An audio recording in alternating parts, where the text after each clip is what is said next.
Welcome to the AVNI Interviews. We're your hosts, Eric Bork and Mikey Taylor. Mikey's got the giggles tonight, man. This is the best start I think we've ever had, and we're totally keeping it. So, back to our intro. Go ahead. Sorry. Welcome to the AVNI Interviews. We're your hosts, Eric Bork and Mikey Taylor. What up? We're the co-founders of AVNI. Don't you feel like Mikey should say Mikey Taylor? I don't mean to pick everything apart, I apologize. I can already tell this one's gonna be a good one. We just have like this like rhythm down. That's the intro. And now I want Mikey to say Mikey's name though. Be like, what's up, I'm Mikey Taylor. What up? I'm Mikey Taylor. What up? This is AVNI Interviews. Yeah, there we go. Cool. There we go. We got Mo Capaldi on. Yeah. So before we get going, if you haven't already checked out avnidigital.com, there's a few different programs going on right now. Start your own agency.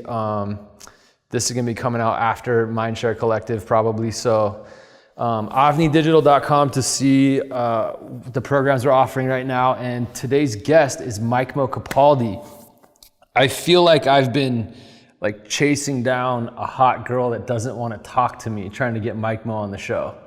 Well, you know what's funny though, I was like thinking about it on the way over here. I'm like, damn, maybe I should have like shaved my face or something. It's like, I feel like your guys' whole thing that you're doing is like super mature and shit, you know? So I'm like, damn, I gotta like shave my face, maybe wear like a button up and like do my hair or something. We had Danny Duncan on last week. I don't know who that is. Yeah. You don't got to do anything. Yeah. I'm just funny that mindset because it's like I've never like had it. Every interview I've ever done is always about skateboarding. Yeah. You know what I mean? So it's like this is like the first time that it really has nothing to do with skateboarding. So we're getting the exclusive. And we're going to talk about a little bit about Mo. We're going to talk about your career and stuff. Tell people who Mo is, just if the audience doesn't Anybody know. listening, Mo is a professional skateboarder, one of the most legendary skateboarders ever. He'll laugh when I say that, but he really is. And he also is the co-founder and owner of Glassy Glassy Eyewear. Glassy Eyewear. We changed it. Oh, did you change it all? Yeah. I didn't know that. Everything changed, yeah.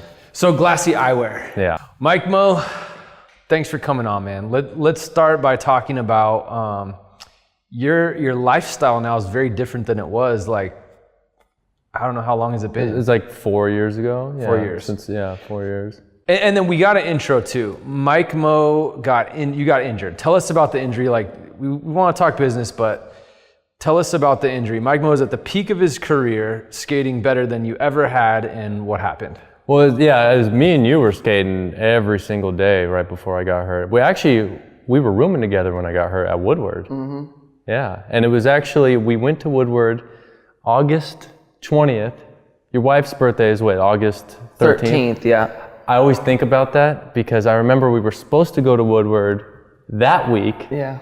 But my wife it was wouldn't your let wife's me. birthday, so we had to go the following week. So I totally blame my injury on your wife. Yeah. It's Jen's fault. Yeah, It's all Jen's fault. Yeah. No, but it was, we were at Woodward and I just was driving a golf cart, snapped my knee in half, drove it off a drop like 6 feet tall, snapped my knee completely in half where I even have to wear this weird ass brace now and all this stuff. And real quick, explain what the brace does. Yeah, so I have drop foot from my knee injury. So drop foot is basically like I stretch my nerve out. It's like when somebody goes paralyzed from the waist down, they can't walk, you know? Yep. That's how it is from my knee down. Like I can't lift my foot up. So it's like my foot's paralyzed. So this thing helps me just walk around and do whatever. It basically lifts your foot up. It lifts my foot up for me, yeah. So I could skate a little bit, but not like I used to. Like I'm not gonna jump downstairs or nothing again, you know? Mo's still better at skating than I am. With a broken foot, with a machine on it that lifts it. A machine. Whatever half it Iron is, Man. right? No, dude. And you entered Battle of the Barracks. Battle of the Barracks, yeah. And you played Sean Malto. Yeah. Beat Sean. Took Malto down, man. Who'd you lose against? What's that? Who beat you? Oh, Tom Asta beat me. Tom Asta. And you took Tom Asta to T. I got him to T. I was one trick away from getting to the finals night, and I blew it, and then he made it there. But to me, I was just like stoked to even get that far because I never thought, like, especially when the injury went down, I never thought I was ever going to skate again. There was like, in my mind, like when I was talking to you through the whole thing throughout the years, I was like, you'd call me and be like, hey, how's it going? Like, is it getting better at all? And I'm like, yeah, it's getting a little bit better, but totally just lying, like just trying to like will my way into it, you know?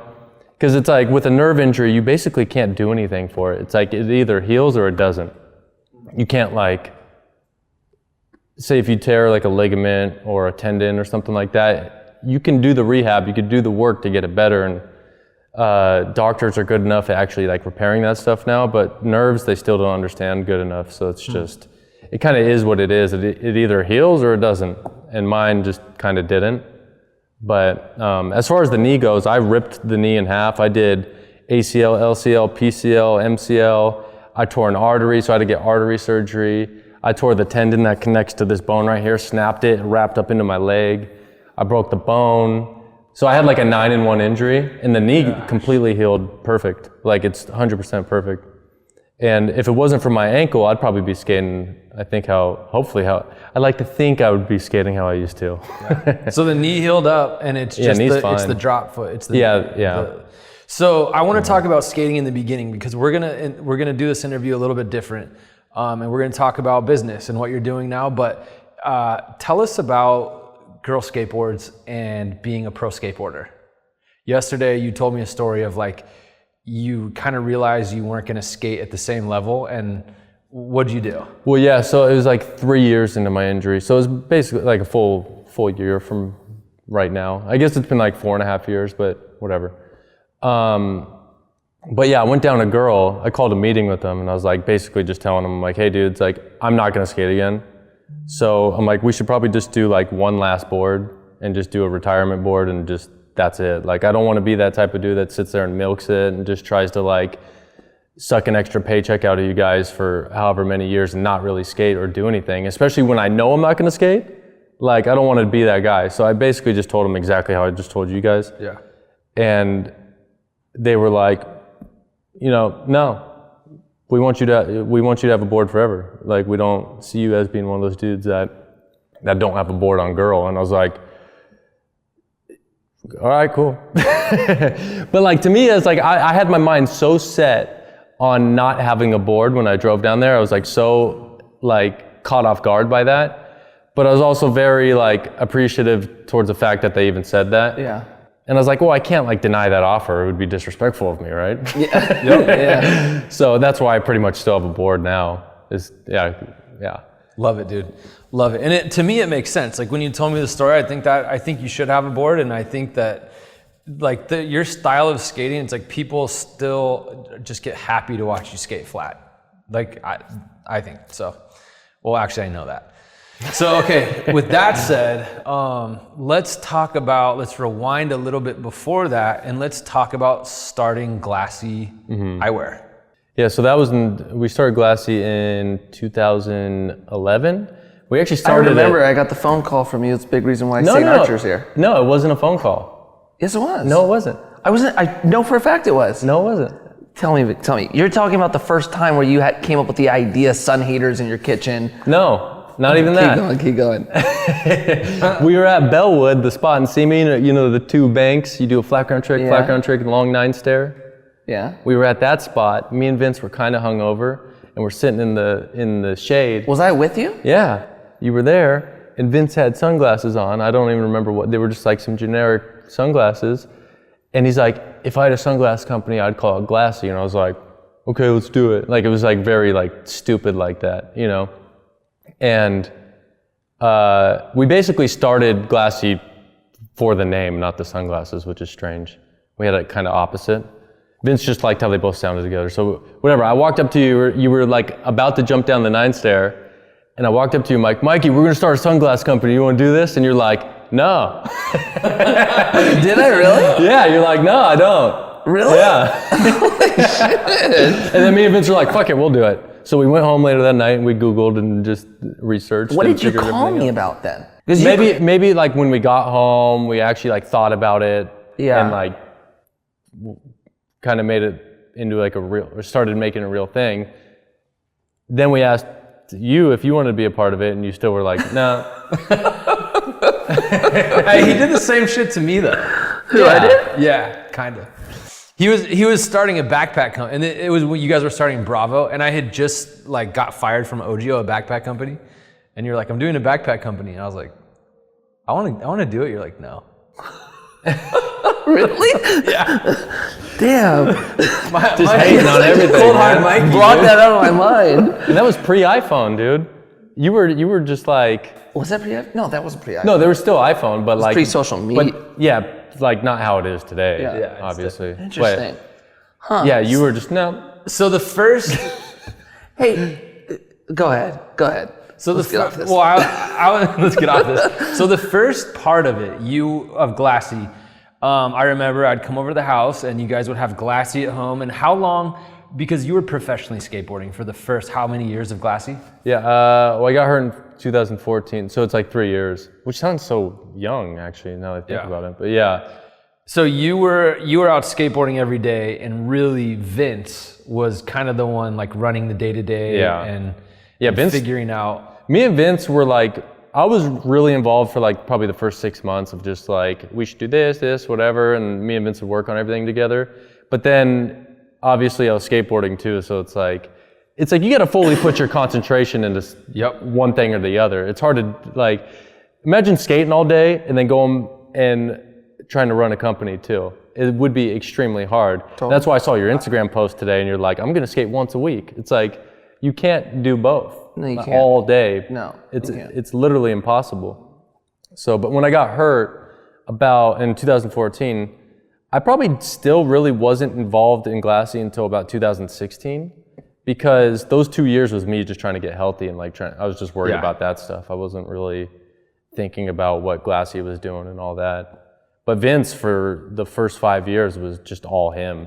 He's doing, because really it comes down to day to day and just sitting there every day and figuring it out, and Vince was doing that. Yeah, and ever since the first day we started, he has not broke concentration at all. Like he's just been on it. He's just gung-ho. Yeah. Was there a point where you were looking at Glassy going, okay, this could be a good like backup plan for me or a thing to move out of skateboarding into? Was that always like ultimate goal for you?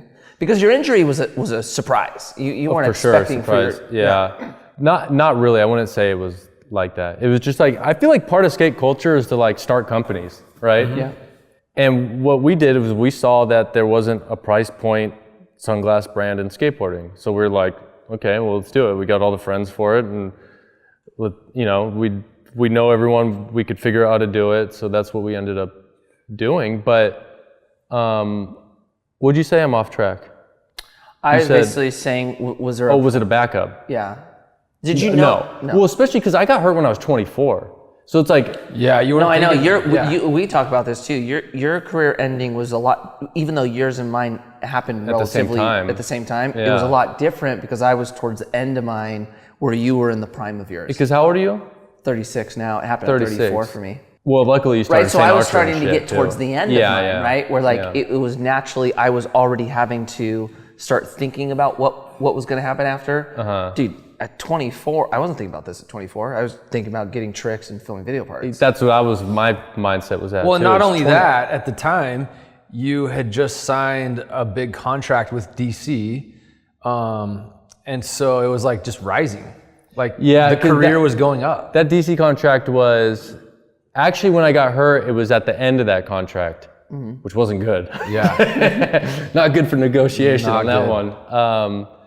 But yeah, I signed that in 2011 and then it ended in 2014, the end of 2014. I got hurt August 2014. So it was like literally 3 or 4 months later that I got hurt. And I'm going to ask this because I know how it was on my end. How hard was it emotionally to have this just go away? Because I know we talked about it and you're like, I don't even like want to talk about skating. I don't even want to think about it. Yeah. Are you past that point now? Are you still like... Oh, I don't even... Not one part. Like it's almost like I'm like grateful for the injury in a weird way, because like I appreciate things a lot more than I probably did before I got hurt. Because everything was like so easy before, Yeah. And things are difficult now, but like I appreciate that it's kind of difficult, you know? So it's kind of like a weird challenge, but it's fun to me. But emotionally, mine was more dragged out though. Yeah. Because I had the hope of that it's going to work out and come back together, and like DC actually ended up, they did give me another contract in 2015, they extended it for a year or two, whatever the hell it was. I don't remember. And then they broke that one, right? No, they didn't break contract on me. They just did it to everyone else. Oh, good for you, They honored man. mine. When they actually called and kicked me off, I was like, makes sense. I mean, shit, I don't skate. I don't do anything. Like, I got you. Yeah. Yeah. Like when Jimmy called me, it was like the easiest. He's like, it's not supposed to like be this easy. This is weird. And I was like, I'm not like delusional about my situation. I understand completely. But emotionally, it was really dragged out though. So it was like I emotionally accepted it for years. Yeah. So it was a lot easier. It wasn't like, now it's different. Like I knew my leg was different and all that shit, but I still thought it was gonna get better, and I had time to work through it. Yeah, and I had hope that it was gonna work out. So it was, once I started realizing that it's not gonna work out, I was already emotionally past it anyways. Yeah. You know, so it was kind of, I don't know, it was just, yeah. And dude, you're gonna have to fucking take everything away from me for me to get completely just destroyed mentally, you know? Yeah. Like I could take a lot. Yeah. I could take a lot. I think skaters in general can. Yeah. So used to just eating shit all day. I mean, yeah, if you think about what we do for a living, it's like, all you do is fail. Yeah. That's it. Yeah. You try to, like the ledge tricks that I used to try to film, I used to try to film them for like a year. Like, I'm not even kidding. I could be like, oh, this spot's right for this. And I would try 200 times. And then I would find another spot that's good for it. Try another 200 times. Fail. Like, that's all you do. Yep. So I think that's probably a good way for like our mentality coming out of skateboarding is like, what's the worst we're gonna do? Not do it? Yeah. We're gonna fail? Big fucking deal. That's what we do. I agree. Yeah. Yeah, I totally agree. So tell us about the beginning of Glassy. How did you guys find and get sunglasses manufactured? Yeah, at first it was literally just, you go to Alibaba.com and you just type in sunglasses and you just talk to people and you order samples from them. And that's it. Love like, it. It's pretty simple actually. And like then the way we would do it. But obviously then we would like, once you get into the details of like what glasses you want, then you got to figure out like a good manufacturer for certain materials that you think would be good for it. And you got to get the molds done. You have to find the right style. So there's a lot that goes into it, but the very simple, like when Glassy first started, it was straight up just like, those look cool, send them over. And then I think we ordered like 40 pairs or something. And we're just like, let's just see what happens. Let's just put them online. And then those sold. And then we're like, okay, let's double it, whatever. I think we went to like 200, those sold. Then we went to 400, those sold. So it just kept kind of doubling. So who is in charge of talking, because you guys in skateboarding, you have a team. Who is in charge of reaching out to people and getting contracts? Did you do that or did Vince do that? Or did you both? No, it was, I don't know. What'd we do? Why was your guys friends? I know, but everybody was our friends. That was the easy part. You know, it would be like, hey man, you want to do signature shade? And you'd be like, sure. Pretty much, yeah. And be like, cool, what style you like? You're like, oh, I like these types of glasses. You're like, cool, we'll get those made. Yeah. Okay. It was, in the beginning, it felt like just homie shit. Yeah. Oh, because it was though. Yeah. I mean, dude, we started the company, I think, if you like, for over a year, I think I out of pocket spent like 30 grand or something, which is super cheap, I think, to start a company. And we've been rolling the money over since that. Like, we've never had to put additional money in. So we did a like really slow growth type of way, like the homie approach. Yep. Totally. Like Sean Malto actually had the first pro model, and we did one with him. He got one before I got one, so he was the first one. And then I think we ordered a few hundred of those, and kind of the same format happened. Then I was like, oh, Vince was like, maybe you should get one. So I got one, and then probably you, and then Day One, and you know, it was just. So who built the website? The current one is like me and Vince, but originally The first one was Vince. Straight Vince up. built it. Vince knew all that stuff. Vince like was really good with like what do you call it, like Tech stuff, building sites. I mean, he actually could code a little bit too back then. Yeah. And back then they didn't really have Shopify, right? It might have been something wasn't else, like it was today. like it Big is Cartel or something like that. Today. There's a few. I don't know what it was. I wasn't even in that world back then. Yeah, it was. Yeah, I think it might have been Big Cartel, and it was like to my knowledge, it was not a very good website, but nothing really was back in 2011, which sounds so like not that long ago. But know, really in the tech world, it's yeah. like, think about how much shit has been, like social media was barely even a thing in 2011. I remembered today, we just interviewed Blake Ricciardi, who does online sales. And I remembered a conversation that me and Mikey had, this was like 4 years ago. And we were talking about like online sales, and we were like, it has to be a better experience for the consumer. And back then, it was not a good experience for the consumer. People would buy things, they'd send them back, returns didn't work. So you felt you were scared to put your you were credit card scared information to put your information in, like everything. And from that, I can't remember how long, that was 4 or 5 years ago. From then until now, exactly what had to happen has happened. Like you order from Amazon and it's like the best experience most of the time. Dude, think about like, I want to pull up a chart or something of like Amazon stock price in 2011 compared to now. I bet it's just like, what? Yeah. How many times is their market cap like, was it like times 30 probably? I don't know. I have no idea, but I'm sure. Yeah. It's probably insane. Yeah. So online, in the beginning, you guys worked with, it wasn't online though. It was mostly through retailers, correct? No. When we started, it was all online. Oh, was it really? Oh yeah, we were an online company originally. Oh, I didn't know that. And then. So what made you want to go into retail?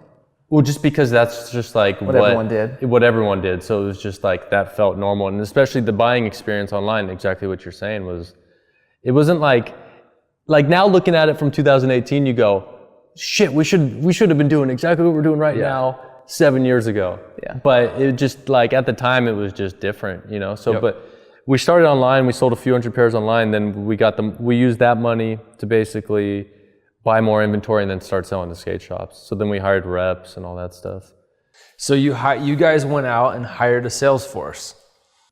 Yeah, it was, I wouldn't say a force. A force is like too strong, you know? I would say like a sales dude, a sales guy. You had a couple though, right? Probably had, in the peak of it, probably 3 maybe. Okay. Yeah, and there's one that was like in the Midwest or something, and then this is like when I was barely involved, right? So it was like, I was involved, like I said, the first 6 months, I was like the online time. And then when we started going to like wholesale and all that stuff, I kind of, skateboarding and all that stuff kind of took over. But I really wish like we started the brand, how we have everything set up now. Like I wish we just came out with all this stuff. I think we would be in such a different position. Yeah. Well, you did it, and that's imperfect action. So you have a company, you know? I wish I could just go back, you know? I wish I could go back to 2014. And not go to Woodward. And not go to Woodward. Yeah, me too. I wouldn't have gone either. That time machine, man. Yeah, so you did it, when I asked you before, you said in the beginning at one point, you guys were like 80% retail though, right? Yeah, so I would say even like, so 2016, that's when I started going back to Glassy. Okay, so 2016 is when you went full time. Yeah, that's when it was like, even like, it was late 2016. So pretty much, it was like, I think it was October 2016. So like it was 2 full years from now. And I would say at that time, our business was probably 80% wholesale. And then I always call it wholesale because we sell it wholesale, but technically retail. 80% and then 20% online. That's probably where we're at. 2 years ago. 2 full years ago, yeah. And then where's it at today? It's totally flipped. 80-20? So 2 years. It's probably 70-30, realistically. Like 70% right now online. Wow. And 30% wholesale. Yeah. But it's crazy how much it's dropped off. Like our dollar amount, like our revenue that we bring in every year has basically stayed the same over the last like 3 or 4 years. But profits have gone up. It's because it's changing and it's been flipping. But last year too, our online business was like probably 50% of the business. So this year we've had a big breakthrough online. Yeah. It's made a big difference this year. So and wholesale's just dropped off completely. Yeah. Totally. Yeah. How was that a big adjustment for you going into business full time? It was weird. Did you like it at first? Was it like, oh yeah, this is cool? Or what was it? Well, it's like if you think about the overwhelming picture of everything and you're like, oh my God, now I have to go do this. Like I tried to like dumb it down as much as possible. Like where I'm like, I don't understand this. Like if you put me it was almost overwhelming in the beginning. Well, it is if you think of it that way. But I just try to dumb it down to the point where I'm like, okay, what's this part of the business, right? Let's figure this part out. Okay, then like you go, okay, well now what's this? So you take it to the next level and you kind of just treat it like baby steps, kind of like filming a trick. You're not just gonna like all of a sudden learn how to do like, or a 360 flip down some stairs or something. You gotta learn how to ollie, then you gotta learn how to kick flip, then you gotta learn how to 360 flip down a 1 stair, 2 stair, 3 stair, 4 stair. So it's kind of like I've taken that approach, which is another skate approach, I think. But it's like, if you put me anywhere in Glassy now, I could like hang in any kind of department that we have. Like I understand everything now. But at first 2 years ago, I didn't understand shit. So what did you start off doing when you started going into the office? The first thing I started doing was the web store, because I'm like, okay, we got to do web store. We got to go hard on the web store, because that's like, first of all, the margins are good and everything. So you just, from a numbers point of view, you're like, how do we not just attack this the most? Okay, that's the simplest way to think about it. Let's just do that. But it's basically just getting in the back end of Shopify and understanding Shopify completely, because I never looked at Shopify before that. Yeah. So that's what you did at first. Yeah, I went straight to Shopify and I was like, okay, well these photos suck, get new photos. Like these descriptions suck, need new descriptions. Like I don't like the flow of this collection, change that out. Like let's change this banner to this. And it was kind of just like experimenting with that stuff. And then sales started like actually increasing and the conversion rates were getting a little bit better. And then we started having inventory issues. So I'm like, what the fuck is this inventory shit? Like we had all of our inventory on like an Excel spreadsheet or something like that. And I'm like, what the hell are we doing? I'm like, there's gotta be a system in 2017 that's pretty automated, I would imagine. I'm sure somebody's thought about this before. Like, what the hell does Amazon do? I'm sure they don't have their stuff on Excel spreadsheets. So I started Googling and figuring out like the best inventory system and all that stuff. And now it's like everything's barcoded and scanned. When I first went there, dude, there wasn't even like the racks in the warehouse. We had racks, surprisingly, right? They weren't just in boxes, but none of the racks were labeled. It wasn't like that's rack 3 over there and that's rack 15 over there. It's like, it was like, where are the Leonard or where's the Mikey frames? They were just like, I don't know, like on that, I think they're on that shelf or something. Like you couldn't like go to the computer and like look it up and figure it out. And that blew my fucking mind, dude. that this like, cause it seems so obvious to have like destinations for everywhere and like a real inventory count. And like the way it was, like say if we ordered 300 Mikeys, this is like, I'm just getting mad now cause it drove me fucking crazy. But if we had we ordered 300 pairs of your frame and then we sold 50 of them, we would base it just off that and be like, oh, we must have 250, but like no one's counted them. And like, that's the way it, like on paper, you think it should be done. But like, there's a million other things, like there's promo and like, what if China didn't send like every single frame? Like say we only got like 200 of them, then we're now all of a sudden we're missing 100, but nobody checked in the first place. So it's like, my next step after that was just like understanding that completely. And now we don't have no problems, man. I'm telling you. I went to Glassy like right after he put this new system and he was so stoked. Check it out. Ask me where any glass is. Any glass. And I pick one. He goes, I know exactly where it is. Here's my, like he has everything like alphabetical or right. But even beyond that though, I'd be like, hey man, pick one of those racks over there. And you'd be like, oh no, this one right here. And I look on the computer, I'm like, how many frames are over there? You'd be like, boxes of 20. You'd be like, 237. I'm like, yep, that's what I got over here, man. So everything's been perfect. It's a great system, actually. So you set up systems. You came in and basically said, when you started going in the office, we're going to go more online, and then you started creating systems. What else did you do? This is fun. I'm just trying to think of, well, another big one too is what I was getting fought at. Because me and my brother owns the company. That was going to be my next question was there any difficulty with you being more of a silent partner and then now being an opinion? Probably. I would think so. Well, did you and your brother have issues with it? At first, especially because like I didn't know anything at all like 2 years ago when I first started doing it. So I've learned a lot since then. But at first, when I started coming in there, like I said, I like to dumb everything down a lot. So I'm like, okay, what do I hate about this company? I had a list of a huge thing, like just a huge list. I hated so many things. So it's just like, how do I attack this part and figure this out, figure everything out first. But once, basically once I started coming in there, I was like, okay, what we need is good quality glasses, because we were a price point brand originally, and I think we're still considered that, but like if you look at our line now, it's like we got nice quality stuff, like stuff that you actually want to be like, oh, I'd wear this, you know? I want to talk about that in a minute. Keep going. At first though, is my dad was heavily involved, and he's like a wholesale guy, and my brother has so much shit to do that he's just like listening to my dad all the time. My dad's a super smart dude, but I was like, we need to go online, and he doesn't really understand online. Like he literally just bought his first thing online 2 weeks ago. Oh wow, really? Yeah, yeah. So once he told me that, he's like, this is the first thing I ever bought online. I was like, that's why you gave me, that's why, now it makes sense why you never understood what the hell we were talking about. You're in the process of taking Glassy online. You see the importance of e-commerce and then obviously creating systems. This is kind of fun because it's like you becoming, not that you weren't an entrepreneur before, but you becoming like a actively working entrepreneur. I felt like I was like playing at a company instead of working. And I don't know why, but at first I was like, I still don't call it work. I say I go to Glassy. Like I have to go to work today. There's something about calling it work that really bothers me. So I don't. Like I just got a desk like 2 months ago because I was just like, I don't want a desk and I don't want to call it work. It's neither. I do this because I want to do this. Like I'm not doing it because for any other reason besides that I just want to fucking do it. That's kind of like your house. You have like a poker table and it's like fun. So that makes sense. Yeah, I hate like serious stuff. Like I hate.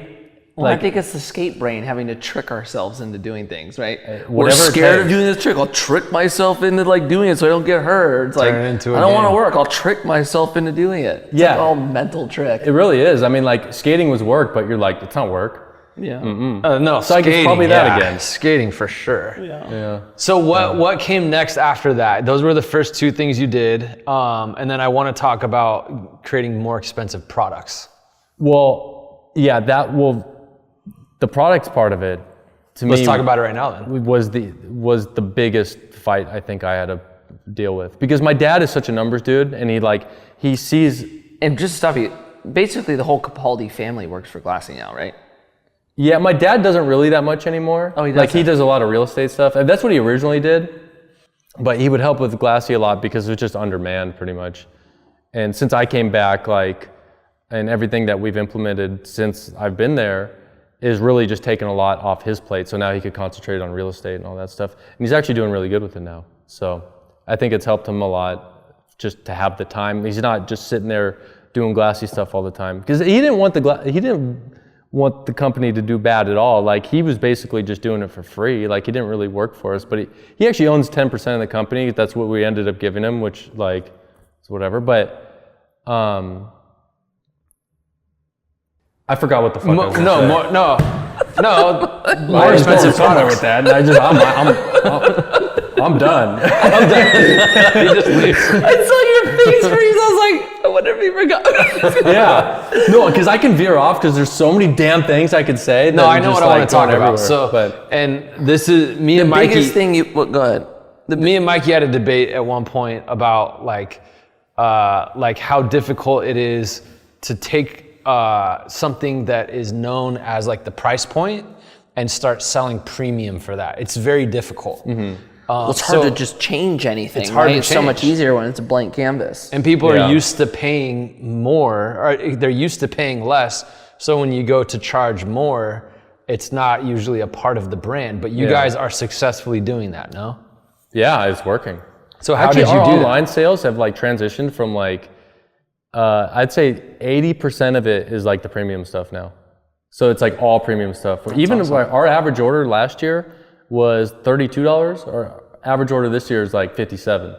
Yeah, So I don't know difference. if it's like that we're in like a high cycle in the market or people just want better shit, but right now people will pay for quality.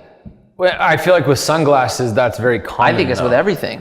When was the last time you bought something because it was cheap? It's been a long time for me.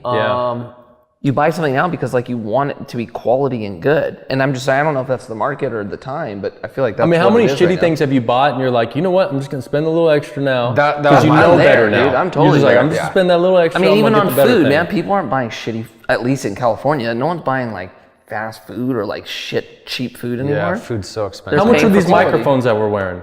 Each one. $500, $600? Each one? Yeah. So that you can go on Amazon, I bet find some for 30. Yeah, but you're not gonna do that. Yeah. You want the quality They shit. won't work. So you guys, how did you do it? Well, okay, look. So, like I said, my dad's a super, like he's so into the numbers, and he was running the wholesale thing, right? And wholesale was so dominated at our company that it was all wholesale and it was all Leonard glasses. That's like our cheap frame. Mm-hmm. They're $15. We sell it to them for $750, right? And that was probably like 70% of our business, just that frame.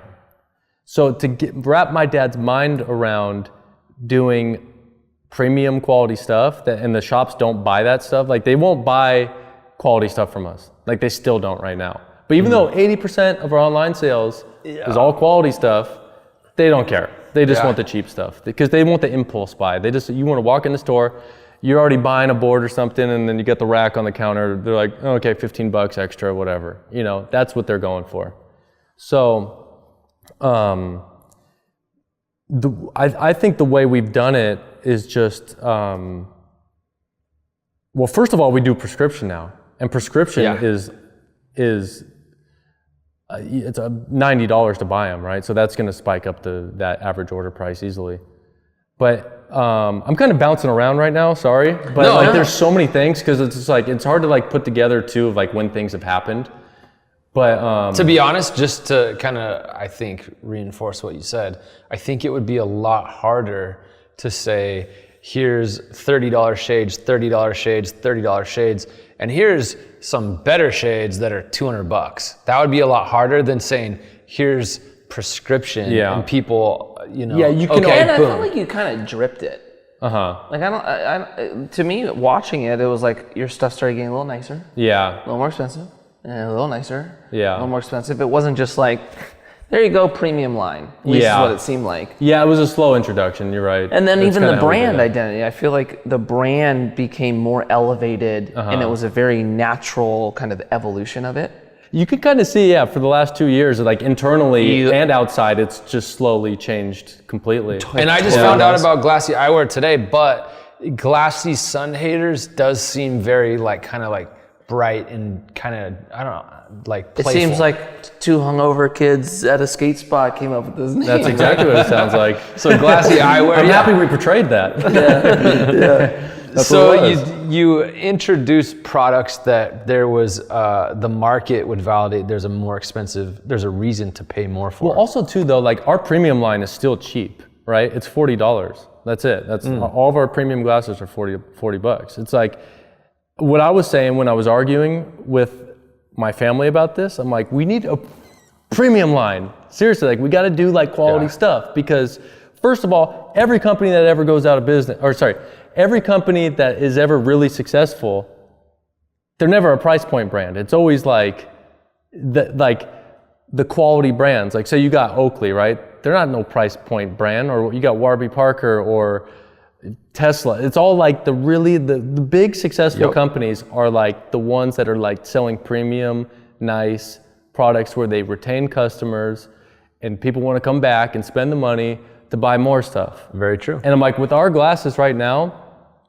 who the hell wants to buy those and actually like be like, oh, I'm loyal to that brand. They're $15. They're sick. It's like no one's gonna do that ever. Yep. You know. So I'm like, and looking at the retaining customer rate too on our site, or return customer, was like so low before. I think now it's around like 30%, but before it was like 15%. So it's doubled in the last year also. I love that you know that number. Yeah, that's an important number. Yeah. But also too, with the premium stuff, like I said, it's only $40. But that stuff, the products we're selling for $40, you can't buy them for $40 from anyone else. Like you just can't. You know? Yep. So I'm like, when I was having the argument with them, if we can't sell the best damn product for the cheapest that anyone could buy it for, then we deserve to go out of business. Yeah. Like seriously, are you like, if we go to business, it makes sense, but at least we did it the right way, in my opinion. And it worked. And it's working. Yeah. So the product extensions were prescription and gamer, right? Those were like the two. Or is gamer a lower or higher price point? Gamer is the same, but if you want the clear ones, they're just like $5 more, so it's 45. Okay. But then we also have some that are 80. So now we're like, our sunglass line goes from 40 to 80, and then our prescription goes 90 to 200. So I'm curious to know how much of it is the skate market, because you're now moving Such a good question. Outside of the skate market. Me and right? Vince were talking about that like yesterday, and we're like, I wonder how many skaters are actually buying this stuff compared to like, because now we're doing gaming stuff. Like, how many gamers are buying it compared to skaters? I'm like, I have no idea. Yeah. How could you figure that out? Do you have any idea? Like, you would actually be the guy that would know. how do I figure that out? I'm curious. There's way for sure we can figure it out. But one of the first ones is just looking at the customers, because when you have a conversion right from your Facebook ads, you can basically look at the customer. You can look at like their Instagram. You can look at who you they can are. see what you targeted, because we target a lot of gaming pages and stuff now too. So that makes sense. Yeah. Vince can figure that out. So who do you guys have with the Facebook, the marketing, right? Do you guys do that also, or do you pay an agency to do that? We did originally, but Vince saw how everything was set up, and he's like, why are we paying these guys $1,000 a month? I'll just copy what they did. So you guys now do it all? Vince does it, yeah. See, that's the thing I like am continually like really impressed with you guys is like, have you looked at the site in the past little bit? I have, yeah. The site looks good. That Mike Mo did it. Well, you and Vince did it, right? Yeah. But the site looks rad.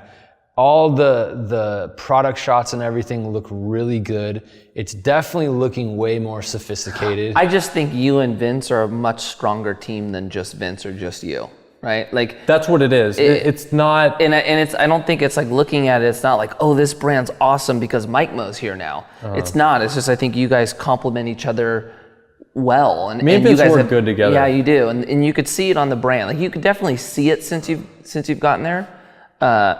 But yeah, dude, I think you guys done it. Well, it was nothing against like them before. It's just that there was way too much stuff to do for the manpower. It's like now Vince can I take care of all this stuff like that Vince was never good at, and Vince takes care of the stuff that I'm not good at, because I can't do anything he does, and he is not organized, and he can't figure out like inventory and like putting systems together and like that stuff. He doesn't got the brain for it, but he's good at being creative and like running the company and like all that. He's really good at that stuff. And I will say this, there's something about having fresh eyes on it. Like to your point, when you're sitting in here and there's not enough manpower to do it, you don't even have a chance to just like take a step back and look at your brand. Yeah. Right? Yeah. So it really helps when somebody walks in and goes, hey guys, we need to change this. This is how it really looks. And you go, holy crap, I haven't even looked at our site in 3 months. Yeah. You know, which is pretty awesome. Well, you know, it was one of the first things I did too, is I went on the site, I deleted all the photos that I hated, and then like we had to shoot new photos, whatever. And this is like right when I got there. And then I went on the Instagram and I deleted every photo I hated on the Instagram. Yeah. And it was just like, But what you're saying about the fresh eyes is, I think that was probably the most important part, was just having someone new that actually cared about the company. Yeah. And it's just, there was so much that drove me crazy, man. It was, like, if I wish I had like a real list of everything, it would have been like this long. Yeah. And also too, I thought to myself, I'm like, do I want to be a customer of Glassy right now? Oh, right now I do, but I'm saying before, I was like, I would never buy one of these damn things. I'm like, I can't believe anybody buys any of them. Yeah. I couldn't believe that. So just that simple thought process was just like, we need to make better stuff. Actually, on purpose, I started wearing Ray-Bans just to piss them off. That's amazing. That's amazing. I'm like, I'm not taking these off until we get quality stuff. Yeah. It's like, I don't want to rock Ray-Ban. I would rather rock Glassy, but we got to do it. That's funny, dude. So I kind of like really forced it. I was a big pain in the ass. When it comes good. down I'm glad. To it. So at what point did you guys move into the office? From the house originally? Or, that's like 3 or 4 years ago, right? Originally, well, I think we got an office around 2013. Okay, So it's you've been 5 years in now. office for 5 years. Yeah. You guys making any money over there? At Glassy? Yeah. Do we make money? Dude, heavy hitting question, man. I know the thing is, yeah. I know you are. So Yeah. like, it's like good to know. So it pays mine and my brother's salary, and my sister actually works for us too. And How many employees total? dude, right now we have 4. Really? A year ago we had 10. You've got it down to that being that really? efficient. It's so efficient, Oh dude. yeah. Oh You my God, did. I wake up so happy in the morning, dude. Yeah. It's so efficient, dude. It's unbelievable. I remember you guys hired a lot at one point. We had 10 people Yeah. and my dad. Now it's 4 people and my dad doesn't do that much. Awesome, So it's dude. changed a lot, yeah. So sorry for being so like weird about the money question. but No. But to answer that, because I'll answer whatever. I mean, fuck, I'm not hiding stuff. I think we've been profitable since 2000. I think 13, 14, 15, 16, all profitable. 17, not profitable, because we made a lot of changes in 17. There was a lot that went into doing everything that we've done. This year, we're going to be profitable again. Love it, dude. Yeah. That's kind of what I was getting at. Is you guys have built a thriving business. It's awesome, dude. It's awesome to see. You know what, dude? It's just so cool to actually see it working. Because like there's those, I know. those days, That's especially what I'm like saying. now with sales, like the way it is now, it's like you see moment to moment like what the sales are. Like you're like, oh my God, why haven't we got an order in a little while? What the hell's going on? Is the site know, I do broken? that Blah, blah, too. blah. Like where I'm sure back in the day is like, you had to wait months to figure out Yep. if it was selling well in the skate shops or whatever. So it's just funny now you could see it moment to moment, even to the point where like, say Black Friday just happened. Yep. And we're like, okay, we're gonna do a Black Friday sale. And then we saw all these companies starting to do like early access Black Fridays. And we already had all our banners made and everything. We're like, you know what? Screw it, we're doing early access too. So we just like changed the font on it, early access, Black Friday, boom. And then started the sale like 3 days early, which is just like so crazy how fast things move now that you could just be like, let's just change it all. And you can watch it on your phone, right? Yeah, you can just watch it on your phone. That's what I do too. It's so watching, addicting. Yeah. You're It like, oh, is. somebody's in the cart. Somebody's going to checkout. Somebody like, it's the most addicting thing. Yeah, it's amazing. I got a question for you. How different is social media for you now than it was when you were skating? See, that's weird for me because I care way less. Like way less. If somebody, like if I lost 1,000 followers right now, I'd be like, fuck them. Like I don't even care, dude. Yeah. I don't know what it is. Like my mind is so on Glassy that like that's all I really care about. And like I look at Glassy's followers and I look at See, if I'm theirs the going same up. way I don't really right care now. about me personally, which is strange. No, I have the same problem. Mikey gets on me for this right now. It's like my Yeah. personal, and I just don't care. Yeah. And like I'll post stuff, and it's like not like we just interviewed Blake, like I said, and he was talking about everything has to fit.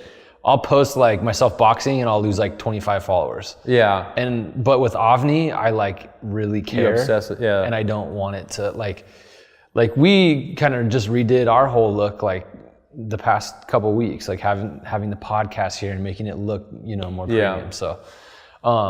It's almost like for me, it's like I just put my energy, like I have so many thoughts of what I want to do with Glassy, and then like I kind of just forget about everything else. Like I get really distracted with that, So it's hard for me to like, and especially too, like say with your social media, you have like a new thing that you want to do.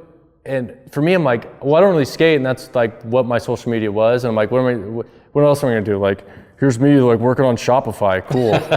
No one cares. You know what I mean? I know what that feels like. Yeah. Yeah. It's kind of what we do. Yeah, I hear you. That's the hard part. But like, if I was skating like every day, I'd probably still like. Be on it. And Yeah. Like, I barely even go on. Like, if anything, I go on Twitter more now though. yeah. Because there's like articles on there, and I actually, truthfully, I just look at Elon Musk's Twitter all the time, and that's about it. Yeah. So you mentioned yesterday you bought a house. So you have your house. You bought another house. Yeah. We didn't just buy a house the other day. I mentioned it the other day. The rental. Yeah, the rental. Okay. Yeah. They bought one to rent We out. bought one from Yeah, I know Glassy. that. Yeah. I know that. See, my comment like, came hey, out bought a totally house. wrong when I said earlier. I was trying to be like, you guys are doing good, and so I apologize. It came across that way, but you guys are doing good, man. You bought a house. You guys are profitable. Yeah. Like you transitioned out of a professional skateboarding career, and you're an entrepreneur now. Love it, dude. Do you view yourself as an entrepreneur? No. No? See, that's one of those words that I don't like either. Like I don't like work. Why is that? And I don't like entrepreneur. Oh, you don't like working? Yeah, okay. I don't like work. I don't like saying that. Do you like business owner? What? Do you like business owner? I'm like a dude that owns a company. It's just weird. Like it's these mental little battles I have with myself, and I don't know what it is. But yeah, I don't know.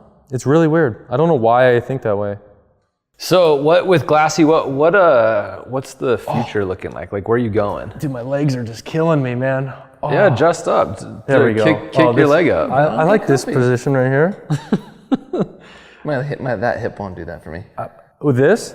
My left doesn't work. Yeah. Oh, is that the surgery hip? My right surgery hip. Your My right one's left better. won't do that though. Just so everybody listening knows, Mikey had hip surgery had hip and surgery. Mo had Ultimate knee. old man. Like this dude golfs, smokes cigars, drinks scotch, which he forgot for you and tonight. got hip surgery. All at the age of 36.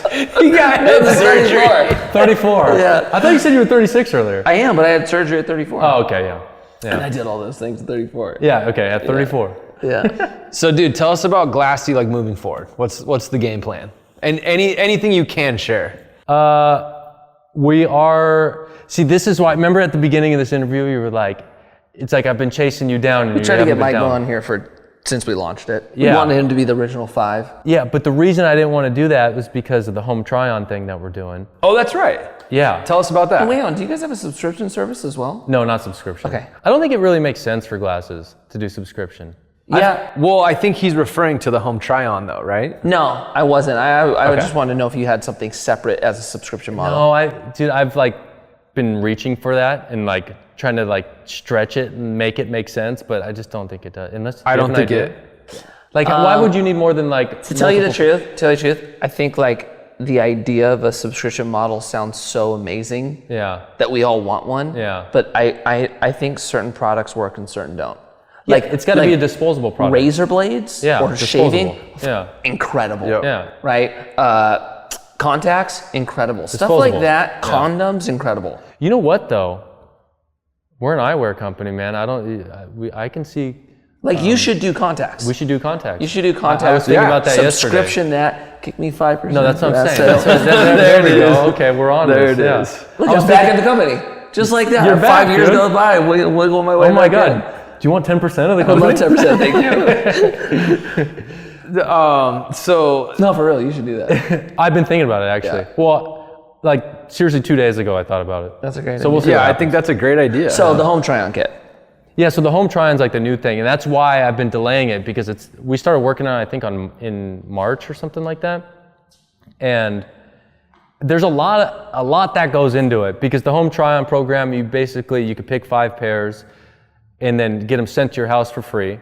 You could try them on, figure out which ones you want for your prescription glasses, and then you send them back and then order the ones that you like the most, right? So it's a way for people, because the main thing that people are scared of buying online, especially something that they're gonna wear on their face with like prescription glasses all the time, they're very particular with how it looks. So that kind of solves that problem. And it's all free for the customer. They gotta put their card down, but they don't get charged anything, so send it to them, send it back. And there's a lot that goes into it though, as far as like Tracking it, right? Tracking and inventory and making sure everything's perfect. And because imagine if you sent 100 of those boxes out And then 100 come back. and what? And none come back? What'd you say? That's a huge win. If you send 100 out and none come back, you're stoked. Well, what I was gonna say though is like, and the card processing thing doesn't work, and you just let 500 pairs out in the world, and Yeah. the box never comes back, and then you don't charge anybody for it, or like it's not taking it out of inventory, and there's a million problems that could happen. So that's why I waited so long, is because I didn't want to like if somebody's watching this, you look excited. as a yawn. He's like, No, this is his thing. No, I'm he kidding. actually does that on interviews. I don't know if it's like a nervous habit or. I do it too. But he yawns a lot. I'm just tired all the time. I just yawn. Well, it's, yeah, I didn't get that much sleep last night, but keep going. Don't remember what I was talking about. Oh, please, keep talking. I'm trying not. Oh God. We are killing this interview, man. Bork is Yes. singing. You are my favorite. The listeners. So thanks for being on the podcast. Yeah, just that's it. Just I didn't even think it was funny. All right, Mike Mo. There's a few things. Sorry, Mike, we're gonna put you on ice for a second. There's a few things that are like such a standard thing for you to say, right? I'm hungry. I'm tired. There's like just standouts that you'll forever say. This is true. Ask Olivia. She knows it's true. So how's the home try-on going? So, like I said, man, that's why I wanted to wait for this whole thing, is because I didn't want, like, say if I was going to talk about it, I didn't want like people to go to the site and everything's like, it doesn't work, because there's so much that goes into it. So I really wanted to make sure it's right. And it's close to being right. Like right now it's not fully, it's probably like 95% finished, where it's the point, like if you went on and you actually got the box sent to your house and back, everything works completely fine. Internally it works fine, but we're just having like a little bit of a conversion issue with it. Like when we originally did our first, we sent out 30 just to test it before we got all this stuff like custom coded and all that. And we had like a 60% conversion. And right now we've sent out, I think like 50. And right now we're at like a 30% conversion. So I didn't want to like talk about it and have people order them and have a shitty conversion, because then we're just losing money the whole time. Yeah. Yeah. So that's why I've like waited so long on this. That makes sense. I'm just trying to figure out like little minor tweaks, because you know with like online shopping, the littlest tweaks Changed everything. change Oh, yeah. everything. Yeah. So Yep. I'm just like trying to understand why it's 30% and it used to be 60, and just trying to figure out how to get it back up there. If we hit around 40%, then that's where we should probably be. 30% is still profitable, but it's just like almost a break even. Yeah. Yeah. You know, so it's just, that's why I really want to dial Part it of me in. feels like 30% is kind of the average though. 30%? I feel like. No, online shopping is like 2% average. No. I meant on something where you basically home Like the home try-on Yeah. thing? Is there like a real, like have you, I don't know, yeah. I don't know what to judge it off. All I'm judging off is like, well, it used to be 60, now it's 30. We got an issue, you know? So I'm just trying to figure that out, but. Well, why don't we send people to buy a prescription instead? So if people are listening, check out the home try-on. It's actually live though, right? It's for prescription, yeah. oh, cool. It's home try-ons just for prescription only. Got it. Yeah. Yeah. Got it. Yeah. But it's, I don't remember what I was talking about again, sorry. I'm just like thinking about these bricks and stuff, and Oh, nice. How do you like our space? echo in here. It's nice, man. For anybody listening, check out the YouTube or Instagram. We're looking good these days. Yeah, we are. Well, let's get this guy off to his dinner. All right. So Mike Mo, thanks for coming on, dude. Where can everybody find you and Glassy? Is it GlassyEyewear.com now? Yeah, GlassyEyewear.com. We just changed it. Instagram is Glassy Eyewear. you. Mike Mo. At Mike Mo. Not with an E at the end. A lot of people think it's M-O-E. Oh, really? Yeah. Oh. Yeah. All right. All right. Mike Mo, thanks for coming on, dude. We're happy that you have transitioned, even though the injury was a setback, and even though you won't call yourself an entrepreneur, I feel like you're running a family business and it's rad. So thanks for telling us the story, man. Appreciate it. Hey, one thing though. Oh, yeah. I'm using this interview thing, like I was talking about the home try-on thing. And the reason we're, like I said, it's about 95% done, and that little extra 5% is because for some reason, the developer has been like he's like my friend, and he's just been like kind of lagging on it a little bit. Because it's like, it's pretty much done, but it's just those little final tweaks. So you're gonna tell me that we're about to blast this out to 50,000 I'm like, people? dude, we're fucking going live on this thing. Like, Yeah. so when does this air? 2 weeks, 2.5 weeks. I'll 2.5 give you the weeks? exact date. It's gonna be finished in 2.5 weeks. All right, there I'm you telling you go. that. I literally came here with the mindset to use this to get Perfect. him There motivated. you go. Perfect. Yeah, because I'm tired of this fucking shit. All right, guys, GlassyEyewear.com and check out the home try-on kit. It's ready to go. Hopefully, I think. No, it's gonna be. I do that too. As far as like the customer's concerned, it's fine already. Just us personally, Yeah, us yeah. internally. We need 5 extra %. All right, it's ready to go, guys. Check it out. And that's a wrap.